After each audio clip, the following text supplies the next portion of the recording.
क्या गरीब होना गुनाह है? दोस्तों, ये कहानी आपको अंदर तक हिला देगी। इस कहानी को ज़रूर पढ़ें। एक 5-6 साल का मासूम सा बच्चा अपनी छोटी बहन को लेकर गुरुद्वारे के एक तरफ कोने में बैठा हाथ जोड़कर भगवान से ना जाने क्या मांग रहा था और मन ही मन सोच रहा था कि गरीब होना गुनाह है क्या। कपड़े में मैल लगा हुआ था मगर निहायत साफ। उसके नन्हे नन्हे गाल आंसुओं से भीग चुके थे। बहुत लोग उसकी तरफ आकर्षित थे और वह बिल्कुल अनजान अपने भगवान से बातों में लगा हुआ था। जैसे ही वह उठा, एक अजनबी ने बढ़कर उसका नन्हा सा हाथ पकड़ा और पूछा, क्या मांगा भगवान से?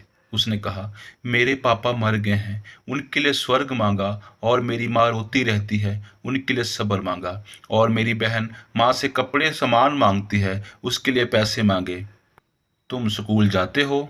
अजनबी का सवाल स्वाभाविक सा सवाल था। हाँ, जाता हूँ, उसने कहा। किस क्लास में पढ़ते हो? अजनबी ने पूछा। नहीं नहीं अंकल, पढ़ने नहीं जाता। माँ चने बना देती है, मैं स्कूल के बच्चों को बेचता हूँ। बहुत सारे बच्चे मुझसे चने खरीदते हैं, हमारा यही काम धंधा है। बच्चे का एक एक शब्द मेरी रूह में उतर रहा था। तुम्हारा कोई रिश्तेदार? ना चाहते हुए भी अजनबी ने बच्चे से पूछा। पता नहीं, माँ कहती है गरीब का कोई रिश्तेदार नहीं होता। माँ झूठ नहीं बोलती, पर अंकल मुझे लगता है मेरी माँ कभी कभी झूठ बोलती है। जब हम खाना खाते हैं हमें देखती रहती है। जब कहता हूँ माँ तुम भी खाओ ना, तो कहती है मैंने खा लिया था। उसी समय लगता है झूठ बोलती है। बेटा, अगर तुम्हारे घर का खर्च मिल जाए तो पढ़ाई करोगे? बिल्कुल नहीं। क्यों? पढ़ाई करने वाले गरीबों से नफरत करते हैं अंकल, हमें किसी पढ़े हुए ने कभी नहीं पूछा। पास से गुजर जाते हैं। अजनबी हैरान भी था और शर्मिंदा भी। फिर उसने कहा, हर दिन इसी गुरुद्वारे में आता हूँ, कभी किसी ने नहीं पूछा। यहाँ सब आने वाले मेरे पिताजी को जानते थे, मगर हमें कोई नहीं जानता। बच्चा जोर जोर से रोने लगा। अंकल, जब बाप मर जाता है तो सब अजनबी क्यों हो जाते हैं?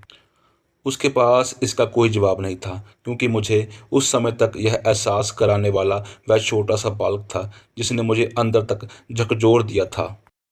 और मेरे मन ही मन केवल एक ही प्रश्न बार बार उठ रहा था कि सच में गरीब होना गुनाह है क्या? आज एक मासूम ने मुझे जीवन का एक बहुत बड़ा सबक दे दिया। शायद कभी कभी ईश्वर इसी तरह के दूत हमारे पास भेजते हैं, ताकि हम आत्मचिंतन करके समाज के कल्याण की भावना की ओर अग्रसर हो सकें। ऐसे कितने ही मासूम होंगे जो हसरतों से घायल हैं। बस एक बार कोशिश कीजिए और अपने आसपास ऐसे ज़रूरतमंद यतीमों, बेसहारों को ढूंढिए और उनकी मदद कीजिए।